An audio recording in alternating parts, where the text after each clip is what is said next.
आइए भारत के स्वतंत्रता सेनानी शहीद भगत सिंह के जीवन पर प्रकाश डालते हैं। शहीद भगत सिंह का जन्म 28 दिसंबर सन 1907 को हुआ था। 23 मार्च सन 1931 को उनकी मृत्यु हो गई। सरदार भगत सिंह का नाम अमर शहीदों में सबसे प्रमुख रूप से लिया जाता है। भगत सिंह का जन्म 28 सितंबर सन 1907 को पंजाब के जिला लायलपुर में बंगा गांव में हुआ था। पंजाब में लायलपुर गांव में जन्मे थे। पंजाब राज्य के लायलपुर जिले में इनका जन्म हुआ था और बंगा नामक गांव था जो अब इस टाइम पाकिस्तान में है। वह एक देशभक्त सिख परिवार में जन्मे थे जिनका अनुकूल प्रभाव उन पर पड़ा। उनके पिता का नाम सरदार किशन सिंह और माता का नाम विद्यावती कौर था। यह एक सिख परिवार था जिसने आर्य समाज के सभी विचारों को अपना लिया था। उनके परिवार पर आर्य समाज व महर्षि दयानंद की विचारधारा का गहरा प्रभाव था। भगत सिंह के जन्म के समय उनके पिता सरदार किशन सिंह एवं उनके दो चाचा अजीत सिंह और स्वर्ण सिंह अंग्रेजों के खिलाफ होने के कारण जेल में बंद थे। भगत सिंह के जन्म के बाद उनकी दादी ने उनका नाम भागोवाला रखा। भगत सिंह के जन्म के समय उनकी दादी ने उनका नाम भागोवाला रखा था, जिसका मतलब होता है अच्छे भाग्य वाला, क्योंकि बाद में उन्हें भगत सिंह कहा जाने लगा और यह नाम अच्छे भागों वाला उनकी दादी ने इसलिए दिया था क्योंकि जिस दिन इनकी जन्म हुआ था उसी दिन इनके पिता और उनके दोनों चाचा जी छूटकर आए थे जेल से। वह 14 वर्ष की आयु से ही पंजाब की क्रांतिकारी संस्थाओं में से कार्य करने लगे थे। DAV स्कूल से उन्होंने 9वीं की परीक्षा उत्तीर्ण की। 1923 में इंटरमीडिएट की परीक्षा पास करने के बाद उन्हें विवाह बंधन में बांधने की तैयारियां होने लगीं, तो वह लाहौर से भागकर कानपुर आ गए। फिर देश की आज़ादी के संघर्ष में ऐसे रमे कि पूरा जीवन ही देश को समर्पित कर दिए। भगत सिंह ने देश की आज़ादी के लिए जिस साहस के साथ शक्तिशाली ब्रिटिश सरकार का मुकाबला किया, वह युवकों के लिए हमेशा ही एक बहुत बड़ा आदर्श बना रहेगा। भगत सिंह को हिंदी, उर्दू, पंजाबी तथा अंग्रेजी के अलावा बांग्ला भी आती थी, जो उन्होंने बटुकेश्वर दत्त से सीखी थी। उन्होंने भारतीय समाज में भाषा, जाति और धर्म के कारण आई दूरियों पर दुख व्यक्त किया है। उन्होंने समाज के कमजोर वर्ग पर किसी भारतीय के प्रहार को भी उसी शक्ति से सोचा था जितना कि किसी अंग्रेज के द्वारा किए गए अत्याचार को।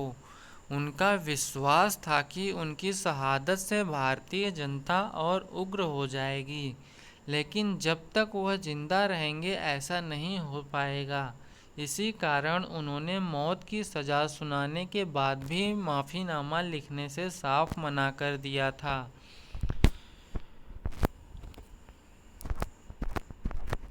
अमृतसर में 13 अप्रैल सन 1919 को हुए जलियांवाला बाग हत्याकांड ने भगत सिंह की सोच पर इतना गहरा प्रभाव डाला कि लाहौर के नेशनल कॉलेज की पढ़ाई छोड़कर भगत सिंह ने भारत की आज़ादी के लिए नौजवान भारत सभा की स्थापना कर डाली।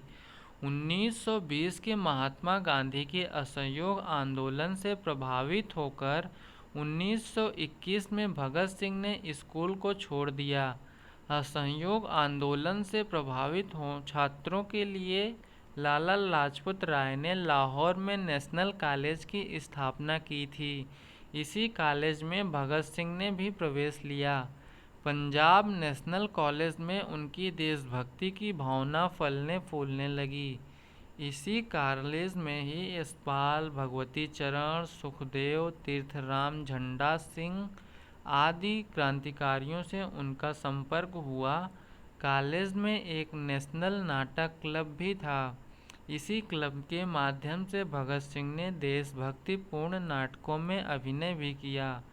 काकोरी कांड में रामप्रसाद बिस्मिल सहित 4 क्रांतिकारियों को फांसी व 16 अन्य को कारावास की सजा से भगत सिंह इतने ज़्यादा बेचैन हुए कि चंद्रशेखर आज़ाद के साथ उनकी पार्टी हिंदुस्तान रिपब्लिकन एसोसिएशन के सदस्य बन गए। चंद्रशेखर आज़ाद ने जो पार्टी गठित की थी हिंदुस्तान रिपब्लिकन एसोसिएशन, उसके सदस्य बन गए थे भगत सिंह जी। इसके बाद भगत सिंह ने राजगुरु के साथ मिलकर 17 दिसंबर सन 1928 को लाहौर में सहायक पुलिस अधीक्षक रहे अंग्रेज अधिकारी जेपी सैंडर्स को मारा था।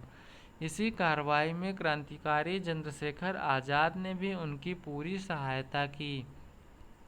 उन्हीं दिनों अंग्रेज सरकार दिल्ली की असेंबली में पब्लिक सेफ्टी बिल और ट्रेड डिस्प्यूट बिल लाने की तैयारी में थी। ये बहुत ही दमनकारी कानून थे और सरकार इन्हें पास करने का फैसला कर चुकी थी। शासकों का इस बिल को कानून बनाने के पीछे उद्देश्य था कि जनता में क्रांति का जो बीज पनप रहा है उसे अंकुरित होने से पहले ही समाप्त कर दिया जाए। इसके बाद भगत सिंह ने अपने क्रांतिकारी साथी बटुकेश्वर दत्त के साथ मिलकर अलीपुर रोड दिल्ली स्थित ब्रिटिश भारत की तत्कालीन सेंट्रल असेंबली के सभागार में 8 अप्रैल को सन 1929 में अंग्रेज सरकार को जगाने के लिए बम को फेंका और पर्चे फेंके। पर्चे भी बांटे थे इन्होंने। बम फेंकने के बाद वहीं पर उन दोनों ने अपनी गिरफ्तारी भी दी। इसके बाद लाहौर षड्यंत्र के इस मुकदमे में भगत सिंह को और उनके 2 अन्य साथियों राजगुरु और सुखदेव पहलवान को 23 मार्च सन 1931 को एक साथ फांसी पर लटका दिया गया। अपने फांसी से पहले भगत सिंह ने अंग्रेज सरकार को एक पत्र भी लिखा था जिसमें कहा था कि उन्हें अंग्रेजी सरकार के खिलाफ भारतीयों के युद्ध का प्रतीक एक युद्धबंदी समझा जाए तथा फांसी देने की बजाय गोली से उड़ा दिया जाए, लेकिन ऐसा नहीं किया गया। भगत सिंह की शहादत से न केवल अपने देश के स्वतंत्रता संघर्ष को गति मिली बल्कि नवयुवकों के लिए भी वह प्रेरणा का स्रोत बन गए। वह देश के समस्त शहीदों के सिरमौर बन गए। आज भी सारा देश उनके बलिदान को और उनकी सम्मान को बड़ी गंभीरता से याद करता है और उन्हें सम्मान देता है। ये था हमारा भगत सिंह जी के बारे में। धन्यवाद।